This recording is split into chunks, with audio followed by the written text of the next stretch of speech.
Hello, everybody. Welcome to Popcorn Planet. I'm Andy Signor. I took a few days off YouTube to spend some time with the family, and I'm feeling good. Had some good times during the holidays. I hope some of you got some of that as well. And during that time, I saw an article come out around Christmas Eve that I didn't see get a lot of pickup. It was a fascinating interview with Chris Terrio, the screenwriter of Rise of Skywalker, and he offered some interesting insight on the process. Three things I want to talk about in this interview. One, there apparently was a plan. He talks about that and alludes to it, but there's some stuff we can read between the lines there. Two, he talks about Rose Tico, her lack of screen time, and what that really was about. As well as third, the most interesting thing to me was the fact that they really did discuss this idea of splitting the Rise of Skywalker into two parts, which I do think might have been a smarter move. But would that have been disrespectful to George Lucas, who insisted that this saga was 9 films? Let's talk about all of it. We're going to get to it. So let's get to this article. Again, it's from Awards Daily. I guess they're doing for your consideration coverage, which is surprising to me. I mean, aside from technical awards, I don't see this obviously getting acting or picture or writing nominations. But anyway, they're out there doing the press for the movie. And he talks a lot about the process. He gets into how he got involved, and he talks about how he did Argo. If you guys don't remember, Chris Terrio wrote Argo, and then that got him a deal at Warner Brothers. And then he ended up doing stuff for the Batman with Ben Affleck, which then got him into Justice League, etc. And so then he knew some stuff about franchises, and he says he didn't want to do more franchises. And then they called up out of the blue, hey, you want to write up episode 9 with me? I had been sort of through the franchise machine and other films. I said I would never go back to near a franchise again because there are so many compromises and so many chefs in the kitchen. It really wasn't a place where I was happy as a writer. But then Star Wars came, and Star Wars was the love of my life. Return of the Jedi was the first movie I saw. It was a thing that made me love movies. Once JJ and I got talking about it, we discovered we had a lot of the same dispositions towards the franchise, and that we loved the mythic qualities of the story. We loved the Saturday morning serial feeling to the stories. We loved even how the original films were genre films, but they were combination genre films of science fiction and Western and Kurosawa. JJ and I both thought of it as a chance to capture that original spirit. Now, I've seen JJ say this as well. They really wanted to go for those sort of old serials and Westerns and samurai films. That was the vibe of what they wanted to do with this film and revisit what Lucas was trying to go for originally. When you were working together, you obviously had shared appreciation for Star Wars. When you start working on the final script, were you responding to predefined structure, or were you given something unique between the two of you? Basically, was there a plan? Both, actually. Kathy Kennedy and Michelle Ridgwin had a clear plan for where they wanted things to end. Key point here. Who knows if this is true or not, but I'm going to take him for his word. Kathy Kennedy had a clear plan for where they wanted things to end. They had clear plans about certain narrative marks they wanted us to hit. They also gave us a lot of freedom within that. We knew that Rey and Ren were utterly key to this trilogy, but we also felt that there was no way that we were not going to find a path to redemption for Kylo Ren, the son of Han and Leia. We felt that right from the beginning when JJ established Kylo Ren in Episode 7, there was a war going on inside of him, and that he had been corrupted by something bigger than himself and had made bad choices along the way. JJ and I felt we needed to find a way in which he could be redeemed. And that gets tricky at the end of Episode 8. It sure did, because Snoke is gone. The biggest bad guy in the galaxy at that moment, seemingly, is Kylo Ren. There needed to be an antagonist that the good guys could be fighting. And that's when we really tried to laser in on who had been the great source of the evil behind all of this for so long. That's when we really started aggressively pursuing the idea that there is old evil that didn't die. The source of the evil in the galaxy and this dark spirit waiting for its revenge and biding its time. The entity known as Palpatine in this version. His body died in Return of the Jedi. His patient, and he's been waiting. He dug his foxhole and has been waiting for his chance to reestablish his total domination. So there's more to go through, but I just want to pause there because it's interesting. Did they need with Snoke gone, did they need a bigger bad guy? Why couldn't Kylo Ren have been the bad guy? Why not try to challenge story structure and not just deliver us another similar thing, but actually make the hero become the bad guy, but then give him a redeeming arc like Darth Vader? Why do we always have to justify and explain the backstory and then give them a new villain to sort of, oh, yeah, that's more evil. Now I see it. Kylo Ren, when he killed Han Solo, that was a dark, dark turn. It was. And so I don't disagree. I understand why they wanted to make him redeeming. It's Disney Star Wars. Even without Disney, Star Wars is a family movie. You want it to be inspiring. You want to end it on a good note. You don't want to end it on a bummer. So I agree, turning Kylo Ren to give him a redemption, of course. But just suddenly then like, no, it's all been the Emperor. That's, I think, where fans, myself included, are just still stuck on. And, you know, now I understand why. I mean, I understand why. I understood it when I watched it. I understand why they made the choice. You're wrapping up the 9 movies. The Emperor makes sense. Or, well, all right, Snoke's now dead, which he's admitting sort of was tricky. He's admitting that sort of clearly wasn't part of the clear plans, narrative marks that Kathy Kennedy wanted to hit. Why did you kill Snoke then? It just, that was a thing that Ryan did, and I think my estimate, again, I'm guessing here, I'm guessing Rian Johnson challenged Kathy Kennedy and all of them and said, no, this is cool, this is where we're going to go. And then when the backlash to The Last Jedi was so divisive, they got cold feet. They're like, no. JJ, come back, save us. You were right. I don't know what Ryan did. We got to respect what Ryan did, but you got to course correct this and make it was all dream, right? Can we figure that out somehow? That's really how it reads to me, at least, in the conversations I see. Ryan been defensive on Twitter, JJ defensive. Like, it's clear these guys, I do believe, respect each other, but I think are both, frustrated that they're getting the blame on something that's bigger than both of them, right? It's like they're making choices. There's people in charge, and the people in charge who they're saying have a plan clearly didn't stick to a plan. Saying that the characters need to have a redeeming arc at the end and that Rey and Ren are key to the story, that's not a plan. That's just the thematic thing of, make sure the heroes win. Is really all the plan is. So it's interesting to see Chris. I mean, of course, he's a professional. He wants to work. He's not going to go just take a big S on Kathleen Kennedy. You just don't do that if you want to work in Hollywood. So it's interesting to see him play politics here and try and justify it. That's just my take. Put your take down below. But anyway, this idea that he had to find this bigger bad for Kylo to have his redeeming arc explains Palpatine.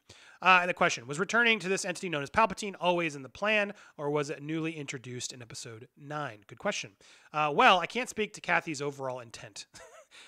Safe answer. That was certainly discussed and was discussed before I ever came on. Kathy had this overall vision that we had to be telling the same story for 9 episodes.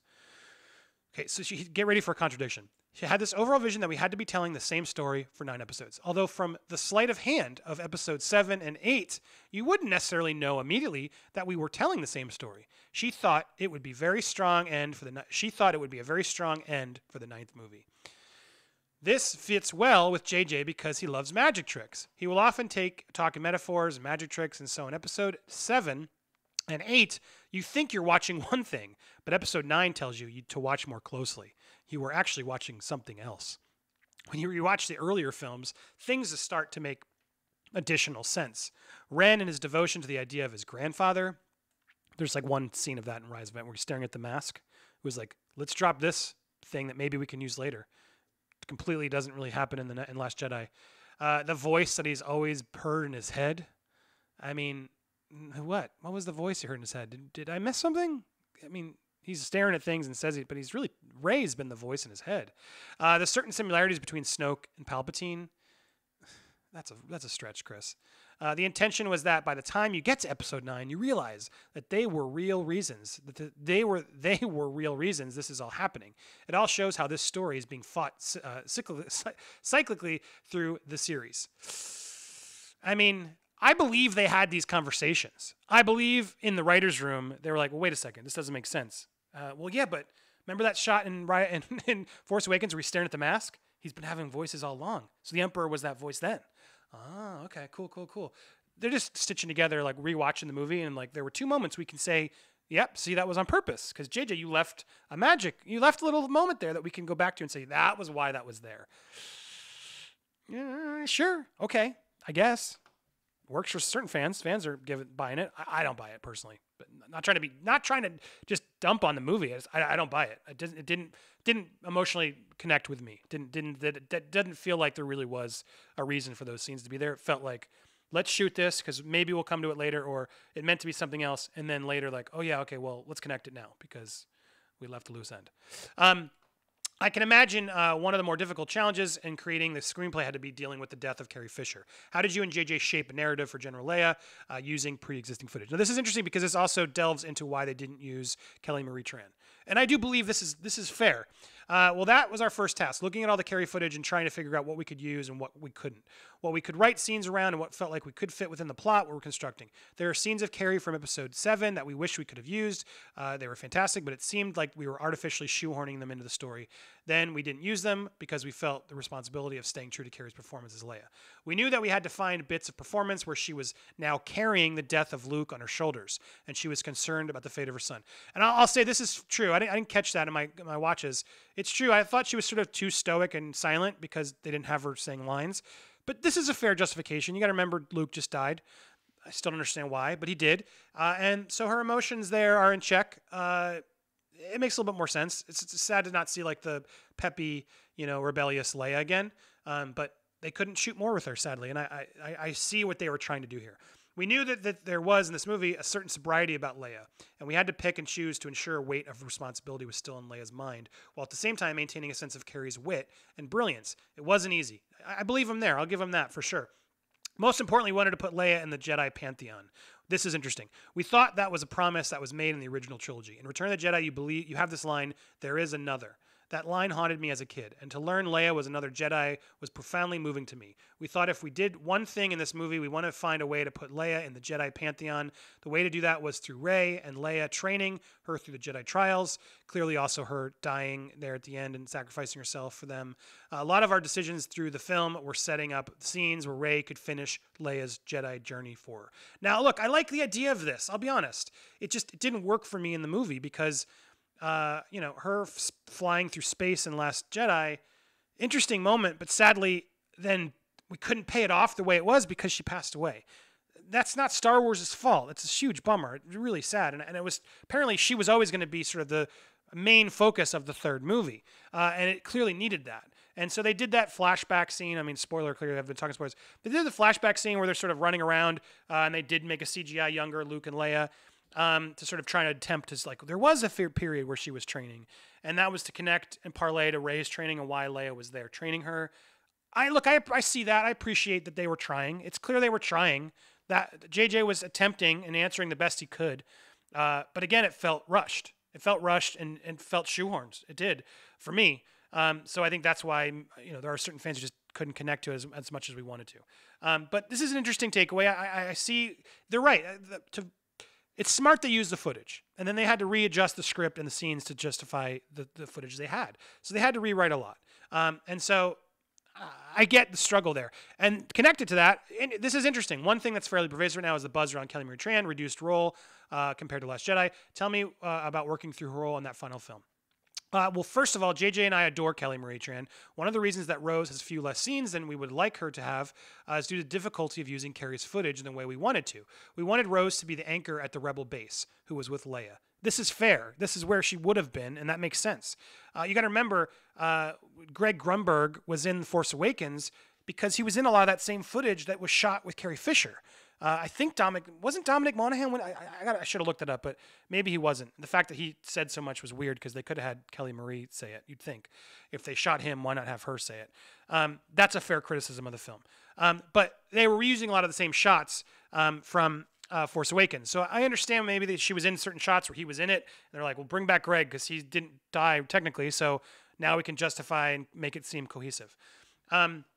I mean, Rose wasn't really with her at any point because she just met her, and then we sort of didn't shoot any footage with Rey and Carrie together. So that makes sense a little bit. And I understand why they'd want to put her there because that's where she'd go. We wanted Rose to be the anchor of the Rebel base. We thought we couldn't leave Leia at the base without any of the principals who we love. So Leia and Rose were working together. As the process evolved, a few scenes we'd written with Rose and Leia turned out to not meet the standard of photorealism that we'd hoped for. Those scenes unfortunately fell out of the film. The last thing we were trying to do is deliberately sideline Rose. We adore the character and we adore Kelly, so much so that we anchored her with our favorite person in the galaxy, General Leia. Look, I buy this. I believe it. And if they shot scenes with her and it didn't work, you got to remember they're taking footage of Carrie Fisher that they shot in a time, and the effects are great. They're rotoscoping her out. I'm sure there was rotoing of all of Carrie's footage. Someone probably went through and took every piece of Carrie out so they could put her anywhere they needed to put her.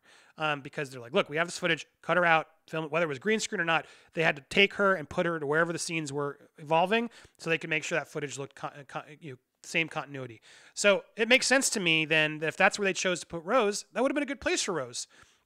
The only thing I think Chris is off on, and maybe just was a mistake in the editing, they chose some shots with Kelly next to Leia instead of Dominic Monaghan, and then suddenly the stuff next to Leia just looked bad and they couldn't use it, but then Dominic Monaghan's stuff had to stay. That's the only justification, maybe, is what happened. But of course, people are going to call him out and say, how dare you cut out Kelly? This, to me, seems slightly misguided now that we're seeing a little bit of the reasoning. You got to always listen and answer and ask before you judge and say, you cut her out because of the fans. I don't buy that for a second. So I do think this is an interesting takeaway.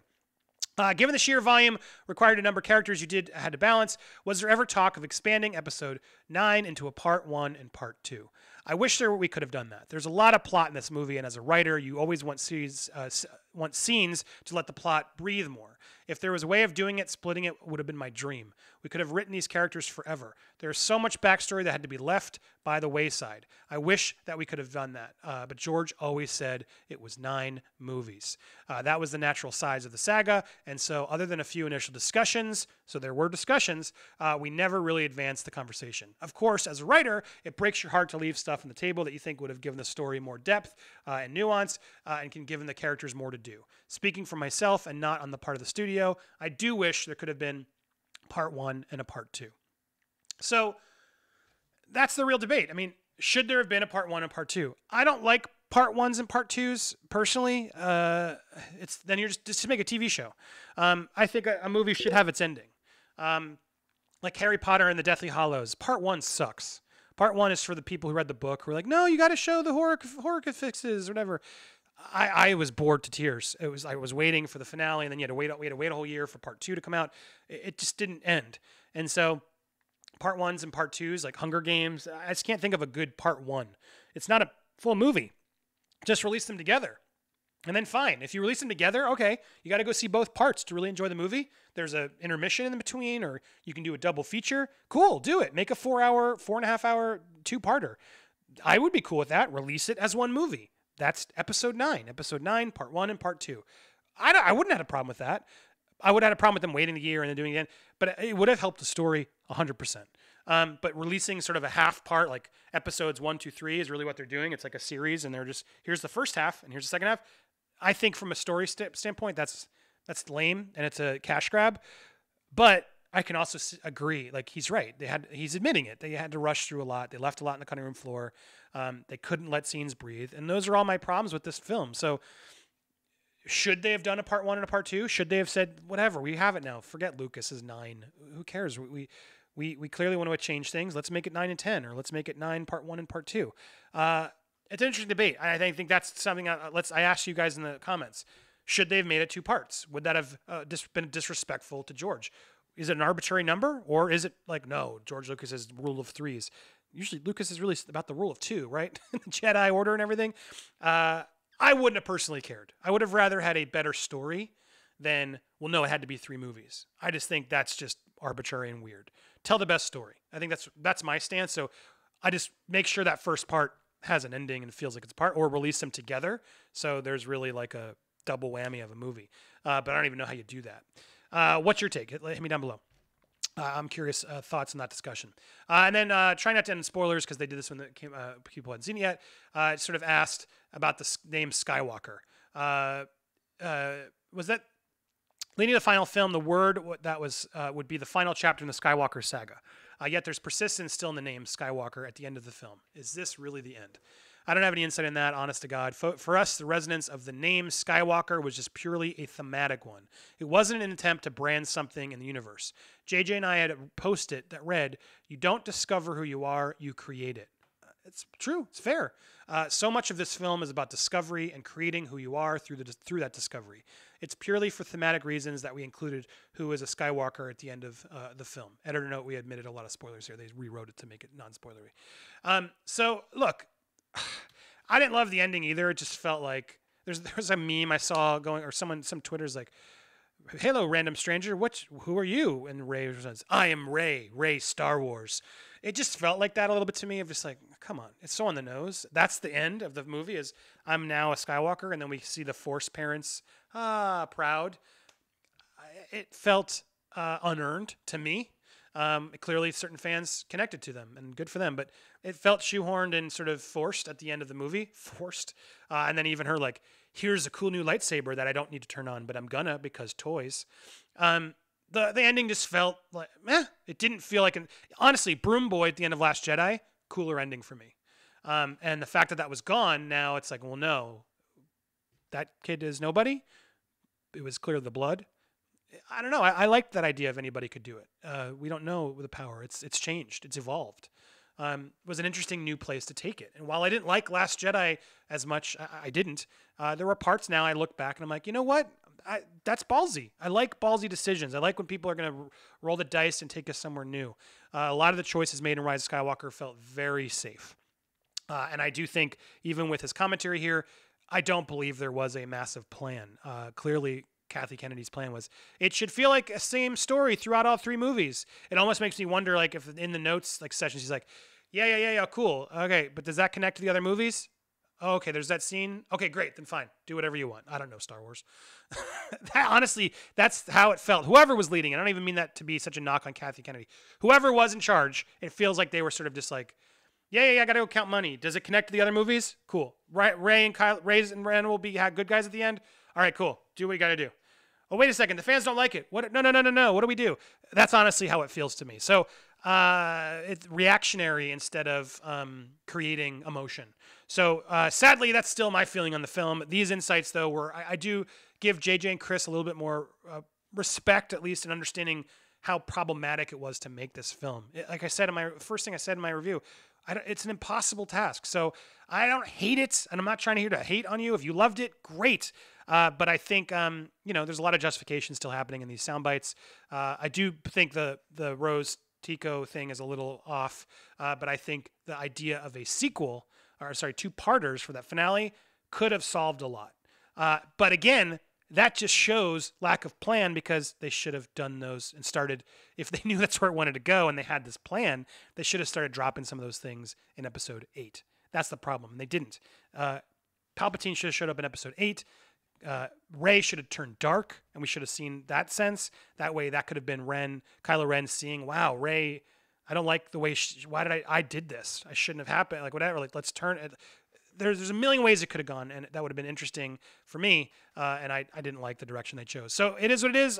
People do like it. It's making a lot of money, so I'm sure we'll be talking about it for a while. But there's the insight from Chris Terrio, screenwriter of Rise of Skywalker. Thank you so much for watching. Lots more videos coming this week, next week, and the new year. Got some exciting plans. Stay tuned. And I will be announcing soon some Hugging the Cactus news. It's going to come out in January, is my plan, if I get everything together. Thank you so much for supporting and asking those who do. Stay tuned for some awesome content. Have an awesome New Year's coming up soon. Thank you, everybody, and we'll be with you soon. May the Force be with us. Bye.